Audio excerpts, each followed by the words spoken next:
Hey guys, it's Carrie and Zach here from the Coffee N KOs Crew. And Zach, I got a question for you. You ever wake up on a Sunday morning and think, man, I'll cook the family some breakfast this morning? Yeah, time or two.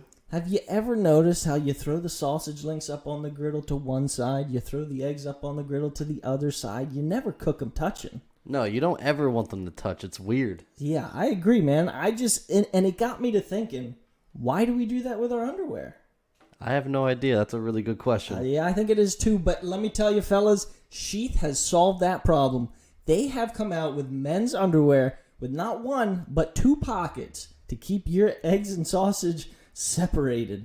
Thank goodness. This has been a problem for way too long. I can't believe it took, I'm 26 years old, 26 years at least, to come up with something so intelligent. The material is great.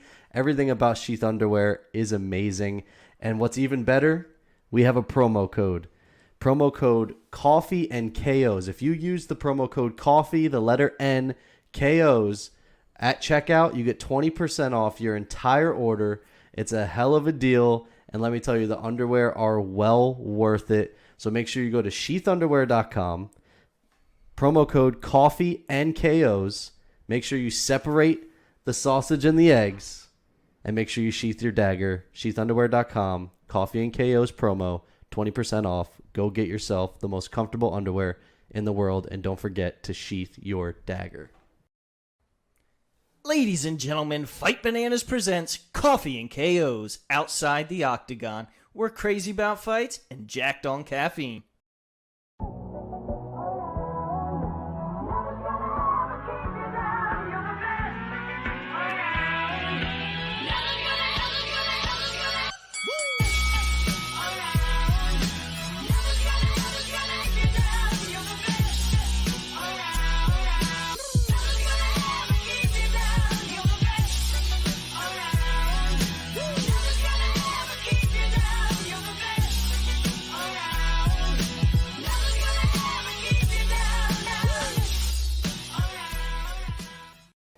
Ladies and gentlemen, welcome back to the Coffee and KOs podcast. It's Zach and Steve here, and another special guest in this edition of Outside the Octagon, Jeff Molina. Jeff, thanks for joining us, man.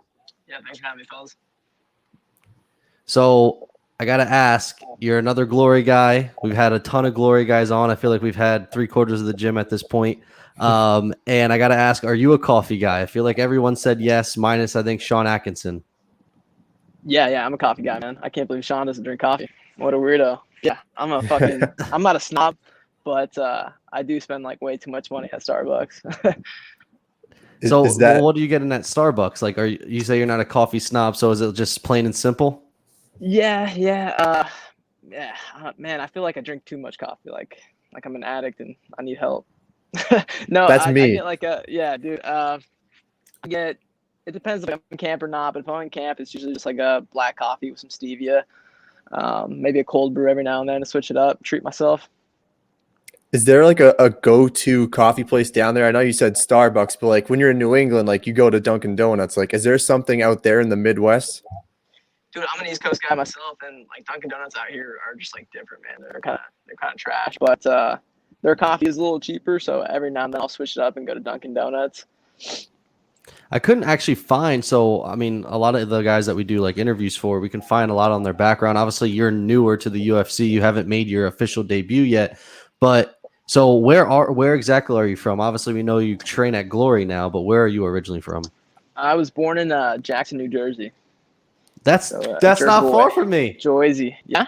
Where you at? I'm from the Poconos. Okay, right on. Yeah, not too far away. So that's awesome. So how did you end up actually getting to Glory then, considering you were up in Jersey? Yeah, so I spent like the first decade of my life, so until I was 10, in Jersey. My mom's side of the family lives out there, and my mom's side of the family lives out here in the Midwest. So they decided to switch it up and move out here when I was about 10 or 11, and been here ever since. And how did you end up finding Glory MMA? Are you in Kansas City, or are you like right in the area? Is it far from you, the gym? Yeah. So the whole Kansas City thing's a little weird, right? Kansas City, Missouri, Kansas City, Kansas. I am in the Kansas side. I live in Olathe, Kansas. It's about a 40-ish minute drive to Summit. But I found I've known James for forever, man. Like, I have a picture of me and him when I was like 15 after my first kickboxing fight. Still had braces on my face at some like hillbilly bar that my mom was like super scared to go to and like watch me fight because people were throwing like beer in the crowd. Shout out to Whiskey Tango. That's the name of that hillbilly bar. So I've known James for a while, and I've always been a big fan. And I was training under Jason High for, I would say, about like the first 5 years of my MMA journey. And after I started cross training at Glory when I went pro, so summer of 2017, and then I started going there full time after my third pro fight. So we'd also normally ask, do you still go by the name El Jefe? Is that still your nickname? Yeah. So Jefe, I kind of get called both. They just kind of play on words, and also the literal meaning of the boss. There's like a little backstory behind it. Long story short, childhood best friend's dad, who passed away, would always call me that. He would say, like, your name in Spanish is Jefe. He was a Mexican guy. He'd be like, your name is Jefe in Spanish because you pronounce the J's as H's.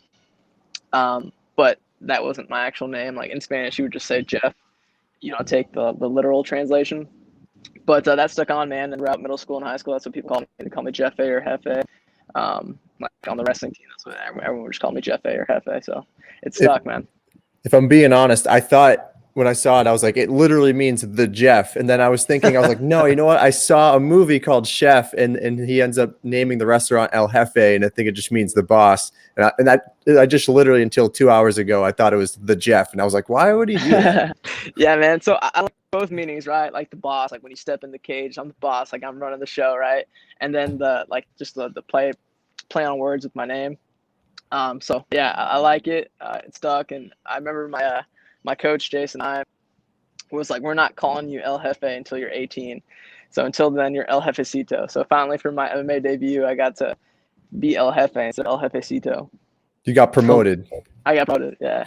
So like all your fights before that, like were you fighting before like you were 18, like as an amateur, and did they call you El Jefecito or something like that? Yeah, man. I was fighting like kickboxing, Muay Thai, so like big gloves, shin guards.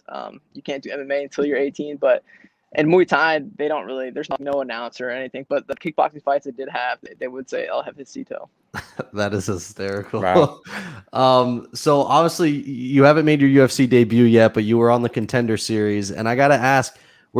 So it was a dominating performance over someone who Dana White he loves Jacob Silva because he brought him back a second time. But were you nervous that because you didn't get a finish that maybe you weren't going to get a contract, even though it was a great performance? Because the common theme with the Contender Series is you got to go and get a finish. If you don't get a finish, you're not going to get a contract. But in your case, you got a decision and you still got the contract. Yeah, dude, 100%. I was fucking terrified. One thing, like as soon as I got the contract or like the announcement I'd be on Contender Series and have the opportunity, that same week I was talking to my manager Joe Wooster, and I was like, dude, I have to finish this guy, right? And he's like, man, your style is like so entertaining that even if you don't get finished, you get a contract. I specifically remember him saying that, like, this is like late February of 2020, and as soon as I won a decision, that like kept replaying in my mind, but I still wasn't like certain. And then James Krause was the first person I spoke to right after the fight. He wasn't able to corner me because he had COVID, and I didn't have any of my coaches there, but he FaceTimed me immediately after I walked out of the cage and was like, dude, congrats, man. Like, you did great. And I was a little frustrated with my performance, but I was like, you think I did enough? Like, you think, that was worth the contract? He's like, man, you got a standing ovation from Dana White. So that kind of kept me optimistic, but even like as Dana White's like saying who won the contract, I wasn't 100% sure. Like, you never know.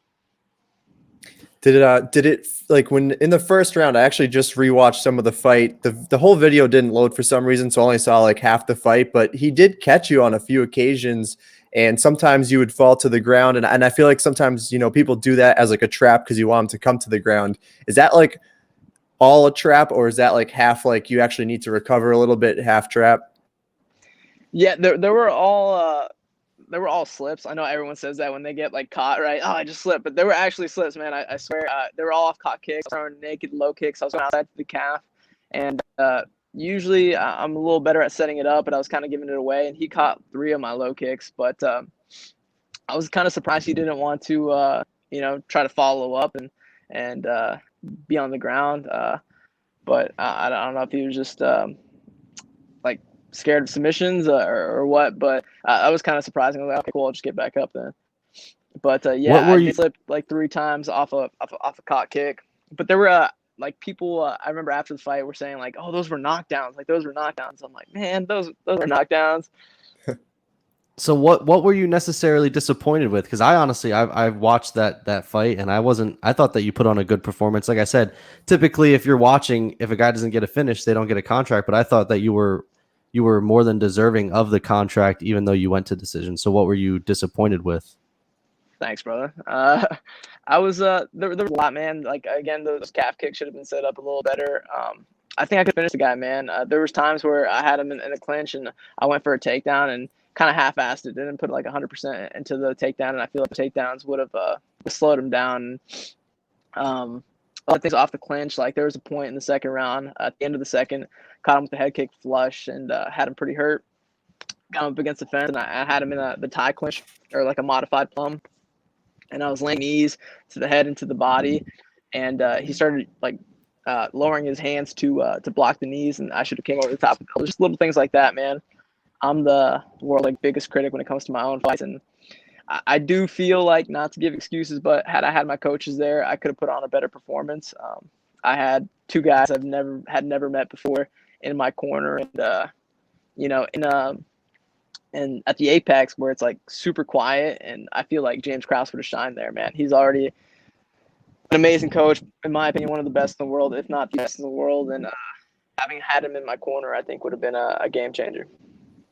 I think 100%. We saw. Sorry, Steve. We saw what he did with Minner this past week. Just that's what they gloated about the whole entire time on the broadcast, was not only Minner but about James Krause and what he's saying to his fighters, and basically everything he's saying, the second he says it, you saw Minner start to do it. So I think, and we've been lobbying for this, I really think James Krause needs to be in consideration for Coach of the Year. I know it's early, but like it's just incredible what he's done, especially with these guys like Minner and Kroom, who come in as massive underdogs and then are finishing guys or putting on crazy performances against vets or prospects. So yeah, no, I think that I could also agree with you there. And then, did you have a broken foot in that fight too? Is that something man, that was okay? So the MRI showed it wasn't a broken foot. It was actually my fibula. I broke my fibula in that fight. I had a proximal fibula fracture,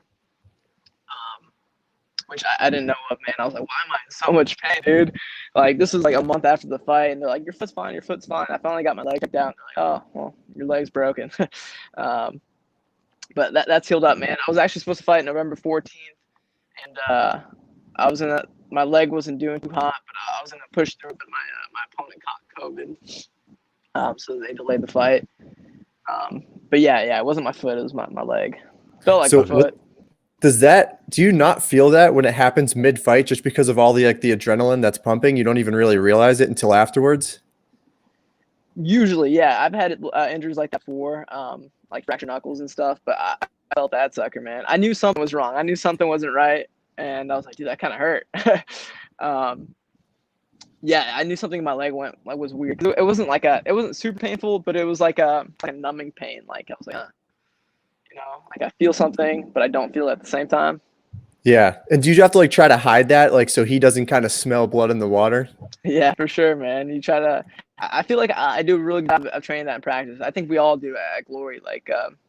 Something Krause says is a lot of times people in the practice room will pretend they're slipping on Legos, right? They look at the sweat on the floor and they're like, oh, what's that? It's like, come on, bro. It's fucking sweat. There's nothing on the floor. So you got to keep a poker face the whole time, man. You got to train like you fight. So in case shit goes south, you keep a good face on, and otherwise, you could end up losing the fight because of it. So I felt like I did a pretty good job of being like, oh, that hurt, but there's still this guy in front of me trying to knock me out from my mom. So, we got to keep at it.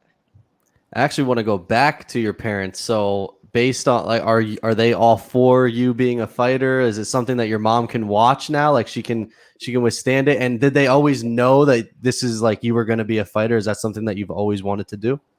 Yeah, man. They always knew. We actually just talked about that the other day.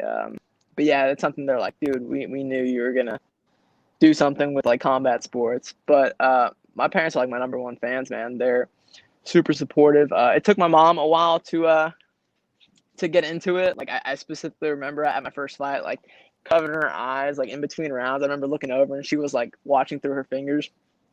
But now, dude, she's like, when I was fighting on the regional scene, she was cage side, like cheering me on.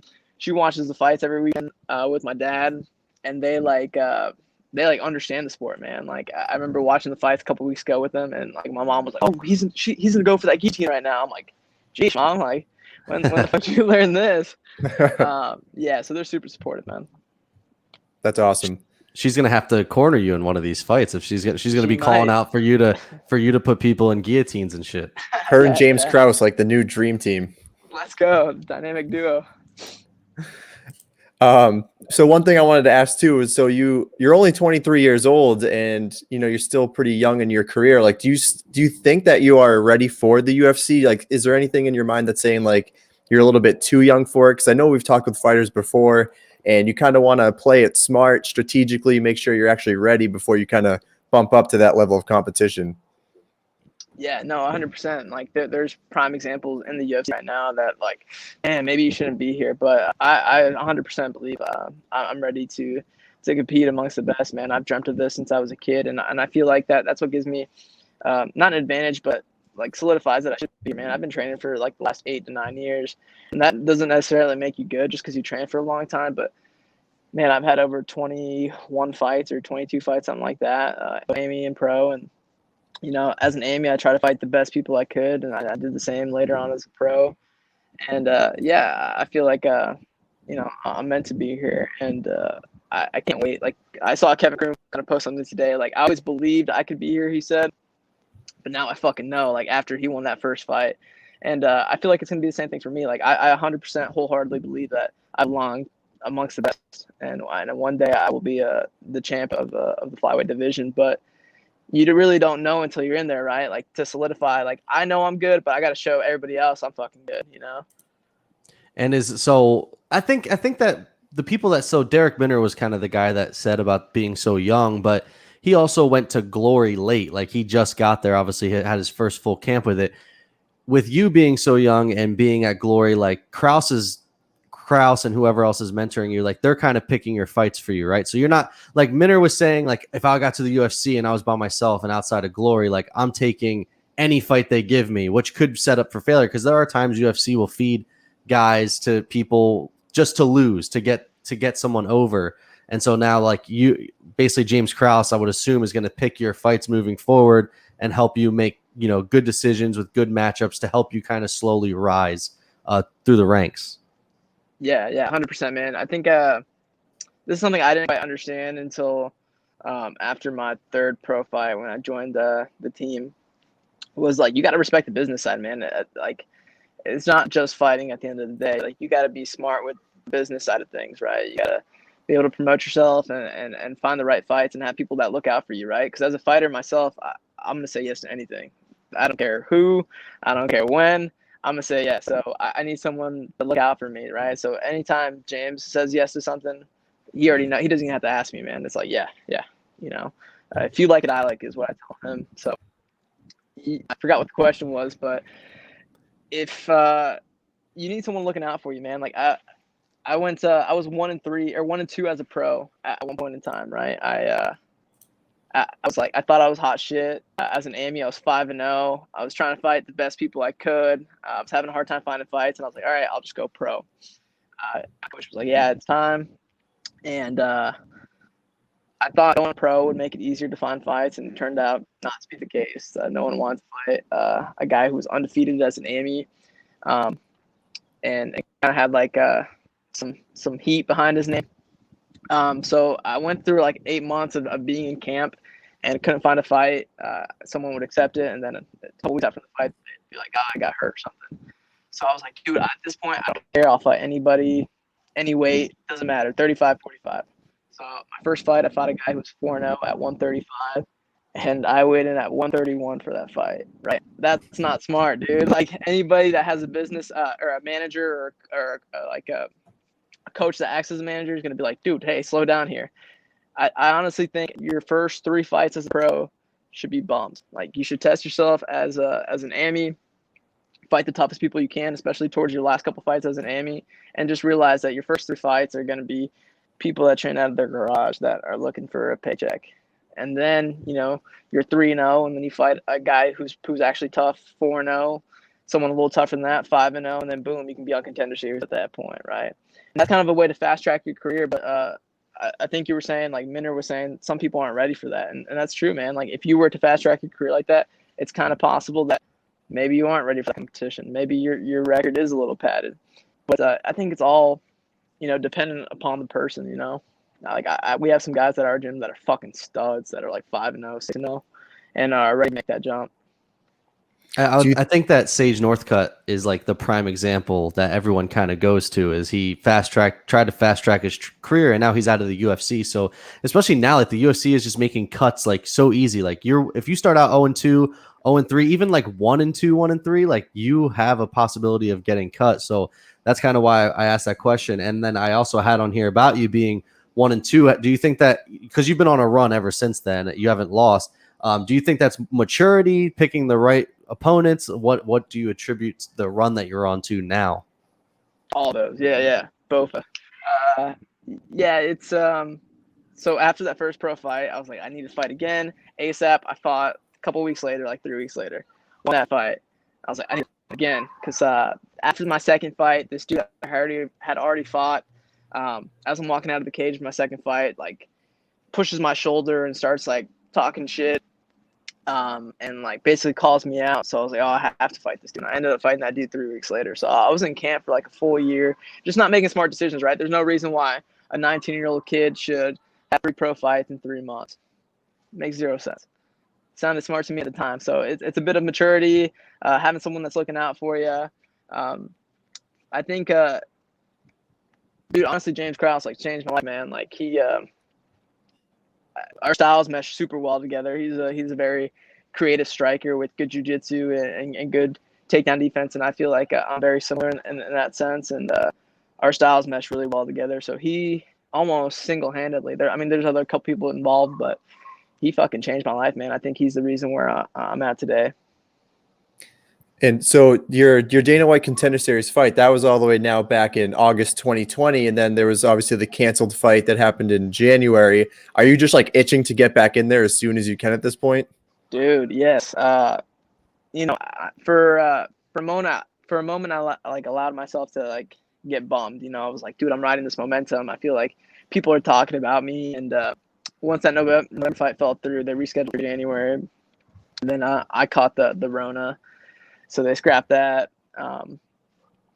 So yeah, for some time I was like, dude, this is shitty. But I kind of was like, man, I got to stop being a little bitch about this. And people have faced tougher things, and I'm here. Like I feel like a lot of people itch their whole career to get to the UFC, and some people never do. And I gotta just like look at the bright side and stay optimistic and be like, dude, I'm in the UFC. I haven't lost my contract, and eventually I will get to fight. And I do have something lined up. When does this interview drop? I'm hoping I can give you guys the exclusive. Wednesday. KOs exclusive Wednesday. Yeah, I mean we could make it later if it helps. It might be worth the cause. Yeah, what's going on? April 24th, man. April 24th. It was supposed to be in Singapore and got moved to Vegas, but I think it's a pay-per-view card. It's like UFC 260 something. You can fact check me on that. It's 260 something. But yeah, I'm excited, man. It's I finally got a date, contract signed. Is there a name? There is. Dude, I can't pronounce this guy's name. He's from China. He trains at the Shanghai PI. His nickname is what I know. It's pretty dope. It's the Mongolian Murderer. Like that's a cool nickname. Oh shit! Intimidating. Yeah, right. And yeah, I wouldn't be fighting that guy. El Jefe. It's cool. So what made you want to give us the exclusive? Because I appreciate that. I don't know. I'm just excited, and it seemed pretty cool. Hey, so we appreciate that. He's 18-6 pro record. He's 27 years old. He's listed at bantamweight, but you guys are fighting in flyweight, correct? Yeah. He's pretty tall for the weight class. I think he's like 5'9". What's his real name, Steve? Oh, Yeah, good luck. No, dude, it's in like, you know how Chinese is written. I tried. I knew I'd. Oh yeah, I tried. I'm not gonna give it a shot. Aori. I got that. Cheeling, maybe. Does he have any fights in the UFC, or is it his debut too? It'll be his debut as well. He got signed back in January, I think. Sweet. Yeah, I get. Listen, there aren't many fighters that I get hyped for. Like, truthfully, like I just love the sport, so I get hyped just for fights in general. But man, like now that we've kind of gotten a connection with Glory, like the Minner fight this past weekend, like Steve and I call each other like hyped as hell. Like it's just awesome, it's so cool when you get to like get to know the guys personally, and like it's really cool to see, especially you, like 23 years old. Like we have the ability to see you now from now until, you know, God, as long as it lasts, you know what I mean? Like, and Minner is now entering his prime now. Like he entered the UFC at the perfect time. So it's just really cool to see all you guys, you know, starting to do well. And Jason Witt was another guy we had on who is awesome. And we also, I got to say, are you good at anything else other than fighting? Are you athletic? Like, can you play basketball? Can you yard games? Like, are you good at any of those type of things? I wouldn't say I'm good at basketball. I'm decent. Like, I'm not bad. Like, compared to some of the dudes at the gym, yeah, I'm pretty good. You know, I like ping pong. I'm good at ping pong. What else am I good at? Yeah, I guess fighting's really it, man. Because we've been talking. I was the dodgeball champ in middle school. We've been talking a little bit of shit. We're trying to get to Glory and challenge you guys to an Olympics. So like Coffee and KOs, and then we actually record under the Fight Bananas banner. So they have guys that do their show. And we're trying to all come to Glory. We've been trying to reach out to James Krause. He hasn't gotten back yet. We're just going to chalk it up to him being busy. But Hollywood on you. I'll make sure he gets a little bit. Yeah. But we really want to come to Glory MMA and do like yard games like an Olympics. And then we know is it Josh Byers? Josh Byes, the kid, one of the kids that comes to the gym and records. We're gonna see if he'll record it for us, and we're gonna try to make like a dope ass YouTube video out of it. That'd be sick. Yeah, let's do it, man. I'm down. What are you guys good at? Well, so I played baseball in college. But I have kids now. I'm married. I'm fat. I'm out of shape. Like I'm just not as good as I once was. But I can play yard games pretty goddamn well. Yeah, I think that's going to be our strong point. My big one is spike ball, which I was told that you guys have spike ball somewhere. So that's going to be for me. That's my big game. Yeah. Are you pretty tall, Steve? You look tall from what I. I'm actually not. I'm not tall at all. I'm like 5'8". You're tall. Get out of here. I'm like 5'8", 5'9". Okay. No, you're not. Right. Yeah. So funny thing is, do I look tall? Steve and I have never met each other. We actually formed this podcast over Twitter, and you know it's kind of blown up a little bit bigger than we ever thought it would. My Xbox friend, yeah, that's cool, man. Yeah, but Steve, yeah, you look tall as shit, and I don't know if it's because your fiance is shorter, so like it makes you look taller, but. My wife is taller than me. I'm not scared to admit it. I'm short. So. Oh shit. Yeah. Well, that's the best compliment I think I've gotten in a while. So thank you. I appreciate that. Yeah, for sure, man. So I gotta add, what do you do? So obviously you play Xbox. What games are you playing nowadays? I'm more of a PC guy. So I mean, I play a ton of video games, but I'm more of a PC guy than console. Yeah. I've been like on a Warzone kick recently, man. Just playing Warzone with buddies. Let's see, what was I playing before that? Fortnite. You a Fortnite guy? God, screw Fortnite. I was before Warzone. I didn't like it, man. I was just doing it because my friend playing it. Like I always sucked at building. I was good at like the shooting part, but like building was never my thing. So I think that's why I'm decent at Warzone. Yeah, I liked Warzone, but I'm more of I like realistic shooter games. So I've been playing. It's called Squad. It's a military based game. So a bunch of former like military guys play it. And it's like the craziest game. It's 50 versus 50, and it's like you have to go build like bases and try to take down other people's bases, and it's just like this big crazy ass game. And it's like one shot, you're done. But then there's like medics that pick you up, and you know it's freaking crazy. Like, and one match though is like an hour long, so I mean it's pretty intense. But I'm in on that game. PC, I don't know. PC is just so much better than console. I'm kind of a nerd that way.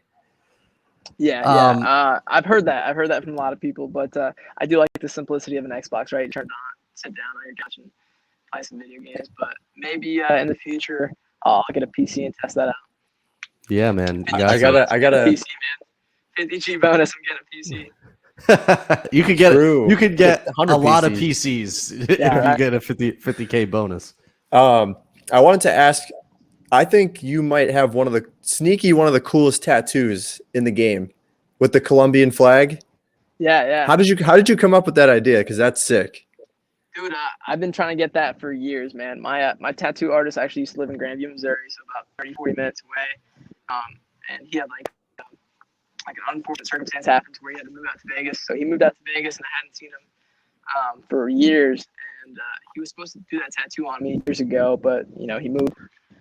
So it just never got done. And then after Contender Series, or before Contender Series, I hit him up. I was like, dude, I'm gonna be in Vegas. I want to get this done. He's like, I got you. So after Contender Series, I think it was the next day or 2 days after the fight, I went over there, and he got her done.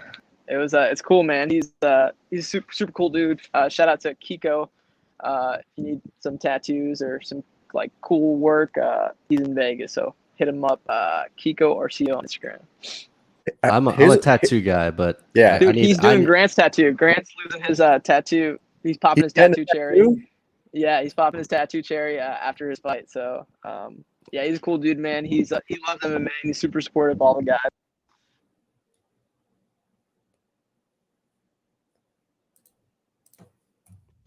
I can't hear you. You got muted. Sorry, I got There you a go. phone call. People calling me, man. I'm not sure if you guys know who Isaac Dolgarian is, but he's done like all of his work, and LC Davis, the WEC. He's done all his work, man. So he's a huge MMA fan, and he's super supportive of all the guys at Glory. Yeah, I'm a huge tattoo guy, but I need the podcast to blow up so I can get more tattoos. Because listen, they are expensive. I probably have over $1,000 worth of tattoos, but it's not enough, man. I don't know. Have you ever seen Peaky Blinders? I have, man. I have. It took me a while to get into it, man. I feel like I started it over and over again because like the accents were throwing me off, but I finally sat down through it, and I was like, all right, this is dope. I'm trying to get me a Thomas Shelby tattoo. I don't know, like that. Dude, that'd be sick. Where would you get it? I don't know, man, because I want to get a leg sleeve really bad. I'm just kidding. No, I want to get a leg sleeve. I mean, I have a half sleeve on my this arm, and then I have like I kind of started something here for like my family, but I want to get do a leg sleeve. Yeah. So I'm thinking like maybe there, but I don't know. Like I found there's a couple sick ass Thomas Shelby tattoos out there. Like Marcus Stroman, he's a baseball player. He's got one, and it's pretty dope. I mean, he's just a sick character. Like he's the definition of like loyalty, but like badass loyalty. Like I don't know. It's so hard to explain. Like most mob guys aren't loyal, right? Like most mob guys, like you cross them and you're gone. But it's like it's just different with Thomas Shelby, man. It's just I don't know. He's like a sick ass character. Yeah, no, that'd be sweet, man. This might be a dumb Steve, you got any question. tattoos? I do actually. I got a shoulder piece. I also have the first tattoo I ever got. I think I was like 20 years old. I got an exclamation point on my calf, and like 2 or 3 other people have it, but I only know one of them because the other guy made 2 other people get him. So I'm just in like a random exclamation point tattoo gang with some people that I don't know. Nice. Was that a drunk night that you got? Yeah, I was gonna ask that. It was a drunk idea, and then we woke up and we were like, it's still an okay idea, so let's do it. You did it sober? That's even worse, man. Yeah. I like it though, because it's a conversation starter right off the bat. If I'm wearing shorts, they're like, dude, what's the story? And I'm like, I'm an idiot. I'm one to talk, dude. I was in Denver a couple years ago with like a lady friend and a couple friends or my brother, and we were out to breakfast, and we're like, hey, we should all get tattoos today. I was like, yeah, let's go. So we went to a tattoo studio, and I had no idea what I was gonna get, man. Like the whole breakfast, I'm like trying to brew something up and think of something to get, and I was there and I was on the spot, and I just put something on the wall. So I got a pair of boxing gloves on my thigh, because I'm like, oh, I like fighting. That's my thing, right? I'll get a pair of boxing gloves. I was like, I'm going to put it on my thigh so no one can see it. And then after I got it, I remembered I like to wear short shorts in the gym and all the time when I'm training and when I'm fighting. Yep. So it looks like a ball sack hanging out of my shorts. Did you say Denver too? Yeah. I got mine in Denver. Oh, nice. I feel like that's just the city for poor choices. Poor It tattoo must choices, be. at least. I think Yeah. you're right. My first tattoo I got when I was 18, the day of my birthday, and it was Chinese letters on the back of my arm. And for the longest time, my friends teased me like that probably means I got a small dick or something like that. And so I got lucky that when I was in college, I think I told this story on an IG live. When I was in college, I had to take a class with a foreign exchange student from China. It was a dance class because I'm a PE teacher. So I had to take a dance class, and I asked this Chinese girl, and she said that it actually meant seize every day, and it was supposed to mean seize the moment. So I got lucky, but Yeah, up until that still then, makes sense. for like 6 years, I got teased because I thought for sure it meant something it wasn't supposed to mean. So Yeah, I highly recommend, don't ever get like, if you don't know what they're putting on your body, don't do it. I'll probably end up getting it covered up sometime in the future, but yeah, it was a little it was kind of a dumb choice, but you know, I was 18, so Yeah. It No, happens. I got my first one. It was on my 16th birthday, man. I got mine. I chose the ribs. I was super scrawny back then. Bad idea, guys. Actually, it wasn't too bad. Well, you say that now, right? Looking back, like you always say that. Like I say that after cutting weight, like after every weight cut. Oh, it wasn't that bad, and it was fucking awful. Like once you do it, you know, it's like. But yeah, it was on my ribs, and I was like, dude, that was like even the tattoo artist like, are you sure you want to get it there for your first one? I was like, let's do it. And yeah, I I heard was it in pain for a hurts. couple hours. Yeah. Yeah, I do hear that. I don't have any Yeah. body, anything like chest and back. I always have a shirt on, so you're probably never gonna catch me getting a tattoo on there. But Yeah. yeah, no, I heard that it's pretty painful. Yeah. This might be like a stupid question, but that's like a pretty big piece on the shoulder. Like when you get that tattoo, and like obviously there's like concerns about like infections and whatnot. Like, does that like screw up training at all? Yeah. This was right after the fight. So I knew I was going to train that week. I was pretty beat up, and my leg was killing me, which again I figured out was broken. But dude, I've gotten tattoos where I go back too soon to training and I screw them up. Like when I got this half sleeve done, I trained the same day, man. I went and I was like, oh, I'll spar, but like no wrestling. And he ended up shooting for a takedown, and I stuffed it, and it got infected, so I had to get it touched up again. Damn. And then this new one I got like a half sleeve. Returned to training a little too early, and some of the letters fell off. And dude, I like was grabbing sweet potatoes out of the oven and got a pretty bad burn spot on it. So I'm gonna get Kiko to touch it up after this next fight. Yeah, the little letters, because I have a whole quote on my arm, and they always get messed up. You always got to get them touched up. They just don't. The ink just doesn't seem to sink in well when you get like the little letters on your arms and stuff, especially like because your arms are always exposed to sunlight, so they always get faded and everything else. Yeah, that doesn't help. And then like putting gloves on over it too, that doesn't help, man. All the Velcro burns and stuff. I swear I saw like a letter fall off on my glove, dude. I swear I saw it. I was with my buddy one of my training partners. I'm like, dude, I think I just lost my M on my glove there. He's like, I don't think you can do that. I'm like, dude, I'm pretty sure it happened. I think it happened. You paid $100 for a licking stick. Yeah, right. Yeah. So after a win, so obviously after the Contender Series, I mean, that's a big win. It's not obviously UFC debut, but it's a freaking huge win, especially after you get the contract.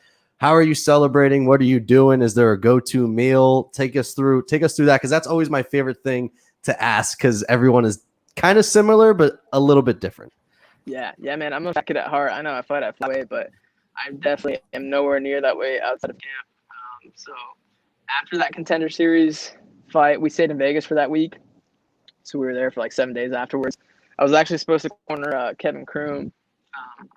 He took a fight short notice, which was, super cool, man. And then he ended up testing positive for COVID, getting cut, which was super shitty. But these things happen that for a whole reason. story is now. crazy. Look at him now. Yeah. Dude, Yep. It broke my heart, man, because I got back from Contender Series. I get back to the hotel. I'm going up to my room, and I see Kevin Kroom there. I'm like, what the fuck is this guy doing here? He's checking his weight. And I'm like, dude, what's up, man? He's like, dude, he told me, like, I'm fighting, I think it was Alex Caceres, the same dude he's fighting now. I'm fighting Alex Caceres on Saturday. He was checking his weight. I'm like, dude, that's awesome. He's like, dude, how cool is it that both our dreams come true on the same day? I'm like, dude, that's awesome. And then I grab my stuff and I leave. And then James or Krause texts me and he's like, you're cornering, can you corner Kevin on Saturday? I'm like, absolutely, hell yeah. And then, I think 8 hours later, a couple hours later, like on MMA Junkie, I see like Kevin Kroom tested positive for COVID, cut from UFC, and I'm like, dude, fuck. Like after hearing him say, how cool is it that both our dreams come true on the same day? Like that broke my heart, dude. Yeah, that was tough. That was the craziest story ever. When so that was before we interviewed Kroom. We actually got him after his debut. And like I remember reading that story when we were doing research and everything to ask him questions and everything, and I was like, God damn, that might be the craziest story I've seen in a while. That you get cut, you get signed, you get cut, and then you get signed again. That was nuts. Yeah, I think that just happened. Somebody took a fight short notice, had to pull out for some reason, undisclosed medical reasons, and then got cut. So, man, I don't know. That's just a shitty situation, man. But like with Kroom, you were saying sorry, go ahead. No, I was gonna say just like with Kroom too, like he ends up getting the round 1 finish very early on, gets the bonus, completely changes his life. Now he's fighting next week, and he's now like a serious threat. Yeah. And I can't wait to make some money. You money. guys believe in like the things happen for a reason thing, or like putting things out into the universe, but that's pretty cool, man. That's incredible. And make sure you put money on Kevin Kroom plus 180 underdog. No respect. Glory MMA gets no respect, man. Let's go. Crazy. Yeah, but you were saying how I celebrate post-fight. So we went to like the super expensive bougie restaurant that never in my life would I think I could go to. And we had like a $1,200 tab at Bazaar Steakhouse. Holy hell. Nice. I'd have a heart attack. Let's go. Oh, dude, I've never seen like the receipt. Dude, they gave us a bunch of free food. Like I got to meet the owner. He congratulated me on the win, which was super cool. He said he was a big UFC fan. He used to be like Dana White's chef or something. Gave us a bunch of like free bougie stuff I can't even pronounce. Couldn't even repeat back to you if I tried. It was really good.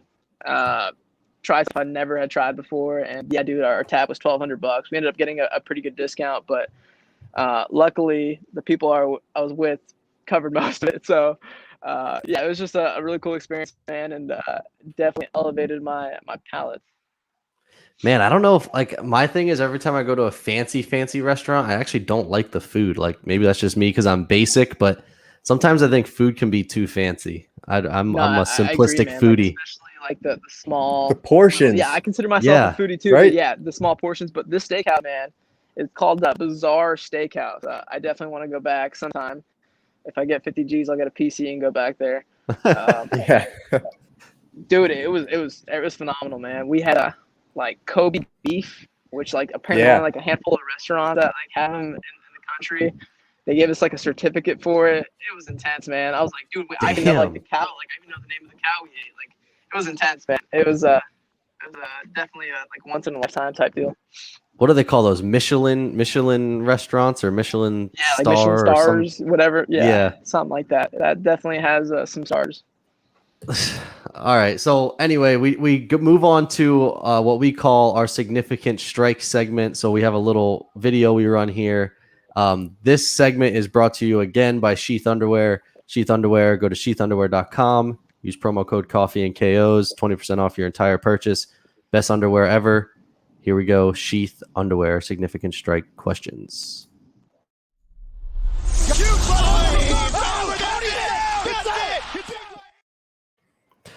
All right, Jeff, I don't know how many times you've listened to the show, but we do this segment called the Sheath Significant Strike Questions. So we all have significant others. There's actually normally a third person with us, but he's out. We got a bunch of snow, so he's plowing the roads currently, so he cannot be with us. So I will ask his question anyway. But anyway, our significant others ask you questions. So they each come up with a question, and they ask you, and then you pick which question you like the best, and then we keep score. I honestly lost track of the score. I have no idea what it is. So I know that I'm winning because my wife. Yeah, you answer all three. Okay. And the best part is they're completely random because they don't watch UFC and they have no idea who you are. So they just ask random ass questions. So this is typically most people's favorite part of the show. I do enjoy it as well because it is definitely some interesting shit they ask. So here we go. First question. Would you rather know when you're going to die or how you're going to die? Yeah, so that's a deep one. Yeah. Right off the bat. That's a good question, man. I would say when. When? Yeah. I want to Yeah. know how much time I got. I don't care how. Like, everyone's going to die. I feel like once you're dead, it's the same, right? Yeah, I agree. I Yeah. feel like once you're dead, you're dead. Like you're gonna Like, die if they tell regardless. me I got So a week, like, I want to go do some things, you want to go That's buy that true. PC and hit up Bizarros again. Exactly. Exactly. Exactly, man. Get all 100%. the credit card debt you can, because once you're dead, Yeah. it doesn't matter. 100%. Yeah, I agree with you. What is the most uncomfortable piece of MMA attire? Uncomfortable piece.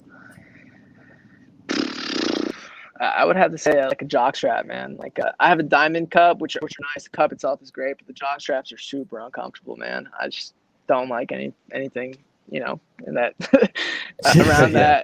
that, I gotta. in It's that gotta area. suck.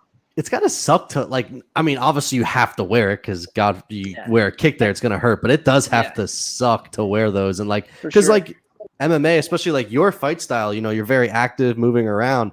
Like it just would be super uncomfortable. I feel like.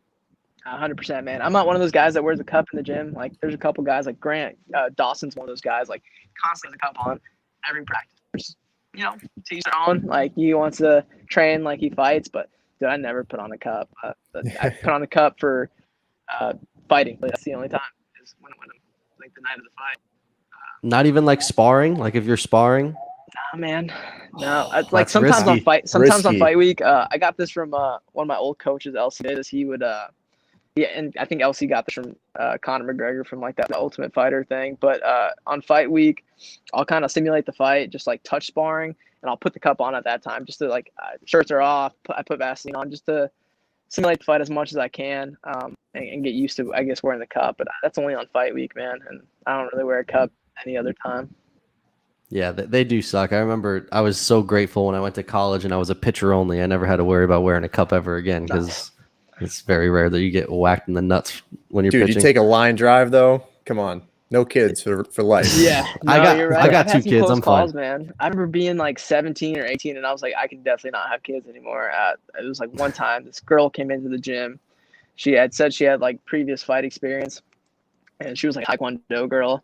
I switched to southpaw. She kicked me straight in the balls. Or, I was gonna say something else, but dude, like, I was in so much pain. I've never been kicked that hard in my life. Like, it was just like You straight pissed up, blood? like, open hands. Oh, No, but I thought I was gonna throw up. Like, I finally understood Oh. that. Like, I was holding my stomach and I was in so much pain. is And, the that was the f- first round of sparring, and I had to take the rest. Like we do like 5 rounds, and I had to take the other 4 or 5 minute rounds off because it was over. is the Oh. 5 minute TKO. break they give you like enough time? Usually, I think that time it wasn't, man. I was done. That was a TKO. Like she won. Yeah, I was in so much pain, man. It was bad. I've been kicked in the balls a lot since then, but nothing compares to that. Nothing to where I couldn't continue anymore, like for the rest of the day. Yeah, that sounds freaking awful. That hurts my stomach just thinking about it. All right, last question. What is your most memorable childhood memory, winning an award or trophy? Childhood memory. I mean, I guess I wasn't really a child, but I won like this Muay Thai tournament. Like I was probably like 16 or something, so I wasn't a childhood, but that was probably the coolest like trophy or like championship thing I won, where I got an award. I had to do that tournament the year prior, and I got my ass whooped, man. It was like, I think it was my first loss. I got beat up like bad, dude. I fought like, it's Muay Thai, so I fought this like short little Canadian dude.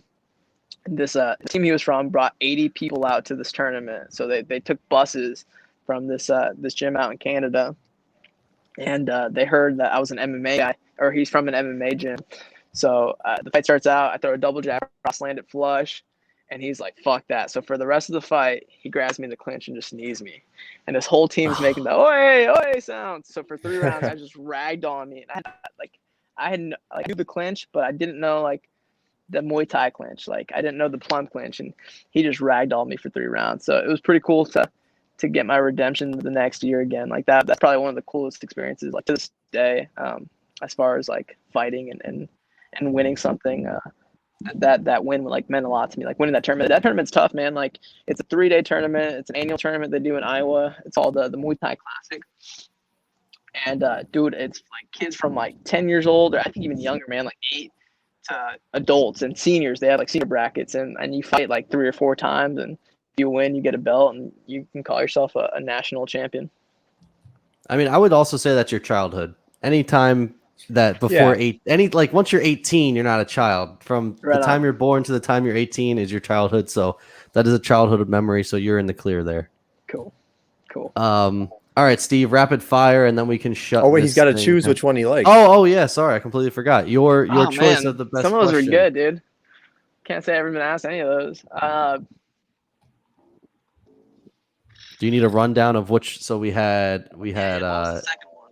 ways to die, when or how you're gonna die, most uncomfortable piece of MMA attire, and most memorable childhood trophy. Say when or how. When you're gonna die. Damn. That's me again. Dude, I wife- don't think nice. you've lost. I don't think Yeah. Zach's Are you on a lost yet. streak? Yeah, I think I've won every single one wow. this year. I My know. wife is solid as hell at asking questions. She's like, I say it all the time, like she's like this outside of the box type thinker. Yeah. She hits Uh, deep. That's the thing. She Yeah, hits you deep. she's- Those yeah. life Zach, I feel like you questions. might cause a lot of fights here. Like Steve's gonna go home, and be like, "We lost again." Like you got to pick it up. Like Yeah, we do training like every day. yeah. Babe, ask me a question really quick. Think it. No, think not on good the- enough. Not deep 10 enough, push-ups. not deep enough. Oh my god, that is funny. Steve, you're gonna have to pick it up, dude. I don't. It's not me though, you know. But Yeah. I'm the coach. It Like, is I'm you. the James It is Krause. you. So like, I need to corner her and just like tell her Yeah. you got to be a little better. Think a little deeper. It all goes back to the Steve MMA gym. If she loses, the whole gym loses, Steve. You're right. So you got to You're get right. it together. All right, man. So Steve's gonna hit you with rapid fire. Then we finish off the interview with a segment just called "Floor is Yours," so you can plug any sponsors, ask any questions, anything you want. The floor will be yours at the end. But Steve, take us through the rapid fire real quick. Yeah, so rapid fire, it's pretty quick. I give you 2 options. You tell me which one you prefer, and then there's also a few questions in there. So just kind of like rapid fire right off your head. Crowd or no crowd? Crowd, I think. Apex? I mean, I have, but go ahead. Oh yeah. Oh, I guess yeah, because you fought in the COVID year, so you haven't. To that, yeah. I want to experience the UFC crowd, man. I enjoyed fighting at the Apex where it was super quiet. Like, I think it doesn't matter at the end of the day, but just because like I've dreamt of this since I was a kid, I've always like pictured like a huge crowd and like you're in the UFC and everyone's like you know. So I want to experience that one time. All right, disregard that question then. We'll move on. Apex or Fight Island, if you had the choice. Fight Island. Nice. Hometown fight night, main event, or main card on a pay-per-view. Pay-per-view. Fight of the Year award or Knockout of the Year award. Knockout of the year. What would drive you crazier, a bad stoppage or a bad judge? I feel like judges is like every card, man. So, maybe bad stoppages is too, but I'd be pissed if it was a bad stoppage on whether like the winning or losing side. Like if I won the fight because of a bad stoppage, that would piss me off. And obviously, True. if I lost, that would piss me off even more. If a restaurant had a Jeff Molina special, what would it be? Man, I'm a big pizza guy. Like my go-tos after fights, pizza and donuts. Like that, those are my things. And I feel like I'm a pizza snob. I'm not a coffee snob, but a pizza snob. Like being born and raised in Jersey. So the special would be. Okay, I'm a weirdo, man. So I've been doing this since I was a kid. My brother and I, we get nacho cheese Doritos. We crunch them up into a New York slice. You fold it, and it adds like a little bit of crunch to the pizza. Game changer. Change your life. I'm gonna have to try that. That's genius. Yeah. Yeah. So Outside of that would be MMA. the Jeff Molina special. That's the Jeff Molina special right there. Outside of MMA, what's your dream job? Man, I was going to school for administration of justice, just criminal justice. I don't know why my school or the school I went to called it that, but it's just criminal justice. So I would think something in either like in law enforcement or corrections. Just I never pictured myself working like a traditional 9-to-5 man. Like I see some of my friends and buddies that I went to high school with doing that, and they're miserable, man. Or some of them are. Some of them I guess are. Now I think most of them are miserable working that like traditional 9-to-5. or it's just the same thing every day and you're in an office. Like I couldn't do that. That's not for me. So Me I too. think, That's why we're doing That's this. Trying to basically make, us. yeah, that's why we want to be hell yeah. podcasters. Hell yeah, make money doing this, man. That'd be sweet, right? That's a heck of a way to make Yeah. a living. But yeah, I just couldn't do the same thing every day. I couldn't. So I think being a police officer or working corrections, you're experiencing different things. You're doing things every day that you don't see 24/7. Favorite movie? Man, that's broad. Or just like, you know, not necessarily the favorite, but like which one have you seen One like of a my million go-tos, times? yeah. Braveheart. Braveheart's a classic, man. I feel like I've actually never seen Braveheart. What? Which isn't that like terrible? Steve. That's like Yeah, one of those dude, it's movies on classic, my man. list I just never saw. Zach, have you seen Steve, it? yeah, and Steve has also never seen the Czech Congo. Pat No, I Barry watched it clip. today. I watched it Okay, today. What? up until today, I he watched never it saw today. that. Oh my god, you gotta change your handle from the UFC zone if you've never seen that, man. That's a classic. I'm a new age UFC guy. That's okay, my yeah, thing. that's fair. That's fair. That or Step Brothers, man. I've seen Step Brothers like a million times. I've never seen Step Bro. I'm just kidding. Oh, Oh, my! geez. I was kidding, gonna I'm kidding. say, All right, bye, Jeez. guys. I've seen that many times. I was gonna have to find a new co-host. Holy hell! Favorite, like I say favorite pump up song, and I mean like if you're in like training camp, like what's the song that's gonna get you going? Man, I feel like that changes a lot. But okay, so high school wrestling, my wrestling coach, every time the song Rack City came on, like he'd use Pandora. So that song would come on occasionally. And every time that song came on, he would fuck us up. Like if we were going live, he would just fuck us up. If we were scared when that song came on and we were going with it, like, oh my god, he's about to whoop our ass. So from that point on, that song kind of amps me up too. So whenever I hear that song, I'm just like, all right, Because it I'm ready scares to go. the shit out of you. Yeah, probably that. Yeah, it's probably traumatizing. Do you go by the Kevin Kroom rule and your walkout song shouldn't be harder than you are? Do you go by that rule or do you not? No, I don't care. I'm pussy, so usually everything's harder than that, or harder than I am, right? No, yeah, I don't care. Just for the longest time, man, I was walking out. This is like all my kickboxing fights, like the 8-round kickboxing fights / Muay Thai fights I had, where they allowed walkout music. I was walking out to Biggie, and people were like, "Dude, you weren't. Let's go." Like, you weren't even live when he was alive, you know." But yeah, Biggie's always amped me up. So What song? I changed it. Spit Your Game. Spit Yeah, your game, yeah. talking shit. Talking shit, yeah. I tried- think Warning would be my Biggie go-to. Warning is just yeah. I try to change it up now, just kind of whatever I'm feeling. But yeah, who knows? I might bring Biggie back for the debut. Let's go. I feel like the walkout's super important, man. Like I actually, one of Julian's friends hit me up when I was supposed to fight in November, and was offering me $1,500 to walk out to one of his songs. And I was like, I was kind of iffy about it because I'm like, dude, it's my it's my debut. Like this is this is huge for me. Like I want to be able to like be in control of like what I can control. And even though it's like a walkout song, like it might not seem big, but I don't know. But I was like considering it. $1,500 is $1,500, man. Like non-tax money right there. And he sent me 3 of the songs. And I listened to them and I was like, oh, man, I can't do it, dude. Like I can't do it. They're just weren't my thing, man. They were like heavy metal rock-ish. Oh yeah, no. One of them was like about his girlfriend or something. And I was like, man, I guess I can put AirPods in, but I was like, nah, dude, keep your money. I'm a music man, buff, so I'm a music guy through and through, and I feel like the pump up song would be extremely important for myself. Like I feel like it sets the tone. It sets the tone. I agree. All right, last 3 here. So Moreno Figueiredo 2 is supposedly coming up pretty soon. Who do you like in that one? Man, Moreno's really good. Tim Elliott's one of my training partners, and Tim told me a couple weeks ago. Actually, it's been a while, but some time ago, he told me Brandon Moreno is one of the best flyweight he's ever trained with. Which I thought was kind of weird because we trained together, so not sure what's going on there.